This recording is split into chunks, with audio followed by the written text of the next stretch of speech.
Protein அதிகமாக இருக்கிற இந்த மீல் மேக்கரை வச்சு சூப்பராக ஒரு கிரேவி பண்ணலாங்க. செம்ம டேஸ்ட்டாக இருக்கும். சப்பாத்தி கூடலாம் வச்சு சாப்பிட்றதுக்கு வேறு லெவலில் இருக்கும். இது நம்ம அடிக்கடி சாப்பிட்ணும். இதில் நிறைய ப்ரோட்டீன் இருக்குது.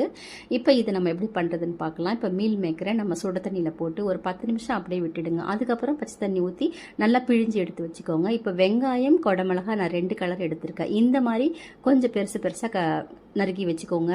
அந்த வெங்காயம் வந்து சின்ன பல்லாரி வெங்காயமாக இருக்கும். அதை எடுத்து ஒரு இதழாக எடுத்து வச்சுக்கோங்க. குடமிளகாயை இந்த மாதிரி சைஸில் கட் பண்ணி வச்சுக்கோங்க. இப்போ கடாயில் கொஞ்சமாக எண்ணெய் ஊற்றிட்டு இந்த குடமிளகாயும் வெங்காயத்தையும் இந்த மாதிரி ஒரு 2 நிமிஷத்துக்கு வதக்கிட்டு வேற ஒரு பிளேட்டுக்கு மாற்றிக்கலாம். இப்போ அந்த கடாயிலேயே கொஞ்சமாக எண்ணெய் ஊற்றிட்டு சோம்பு, சீரகம், பட்டை, கிராம்பு, ஏலக்காய்லாம் சேர்த்துட்டு பொடியாக நறுக்கின வெங்காயம், பச்சை மிளகா, கருவேப்பிலை சேர்த்துட்டு 1 ஸ்பூன் இஞ்சி பூண்டு விழுது சேர்த்துட்டு நல்லா இப்படி வதக்கி விட்டுக்கோங்க. இந்த இஞ்சி பூண்டு வாசனை, பச்சை வாசனை போகிற வரைக்கும் இப்படி நல்லா வதக்கி விட்டுட்டு இப்போ ஒரு மிக்சி ஜாரில் 3 தக்காளி பழம், ஒரு சின்ன பல்லாரி வெங்காயம், 4 முந்திரி பருப்பை நல்லா அரைச்சி இது கூட சேர்த்துக்கோங்க. சேர்த்துட்டு நல்லா வதக்கி விட்டுட்டு இதுக்கு தேவையான உப்பு, மஞ்சள் தூள், மிளகாய் தூள், கரம் மசாலா சேர்த்துட்டு நல்லா கலந்து விட்டுட்டு இதை அப்படியே மூடி போட்டுடுங்க.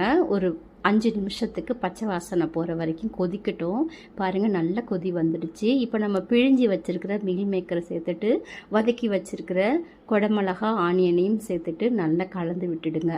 ஃபைனலாக ஒரு கரண்டி நல்லா ஒரு 150 கிராம் அளவுக்கு தயிர், கெட்டியான தயிர் சேர்த்துட்டு நல்லா கலந்து விட்டுட்டு கொத்தமல்லி இலையை பொடியாக நறுக்கி சேர்த்துட்டு நல்லா சாப்பிட்டு பாருங்கள். செம்ம டேஸ்ட்டாக இருக்கும்.